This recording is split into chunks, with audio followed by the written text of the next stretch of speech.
Hello. Today we're looking at the first three questions for the Chapter 3 review. So the first question is, write an expression that is equivalent to 3 times 3 times 3. So the goal here, since this chapter was all about exponents, is we want to rewrite this expression, 3 times 3 times 3, with an exponent.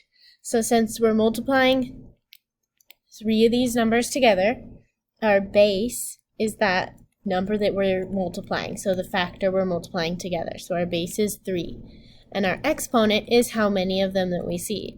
So we're multiplying our base together also 3 times. So the answer would be 3 to the third power, or 3 cubed. All right, question number 2. What is the value of g to the fourth power if g equals 3? So in this case, again, we see exponents and we're evaluating. So we're replacing our variable g with 3 because it says g equals 3. So instead of g, I'm going to put the number 3, and then it's g to the fourth power, so it's to the fourth power. To work this out, we're going to do 3 times 3 times 3 times 3 because my base here is 3. So remember a key word here, base is 3 and exponent is 4. So we are multiplying 3 together 4 times, exponent 4. So 1, 2, 3, 4.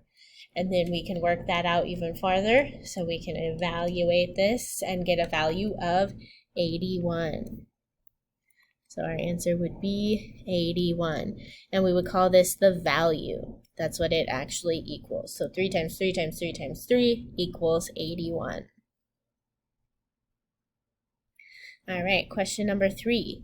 What is the value of y to the negative 2 if y equals 10? So again, we are doing evaluating. So we're substituting in our value for y, that is 10. So instead of y, I'm going to put 10, and then it's to the negative second power.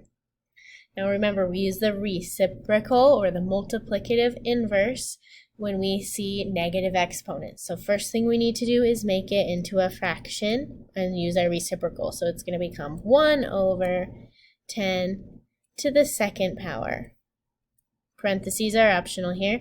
We use parentheses to substitute in, but we don't really need them because everything's positive here anyway. So 10 to the second power, we can evaluate this further. 1 over second power means 10 times 10. Our base here is 10. Our exponent is now 2, so 10 times 10 twice. And that's going to give us 1 over 100. So there's our evaluated answer. All right, that's it for the first 3 questions. So if you want to write down those notes again, feel free to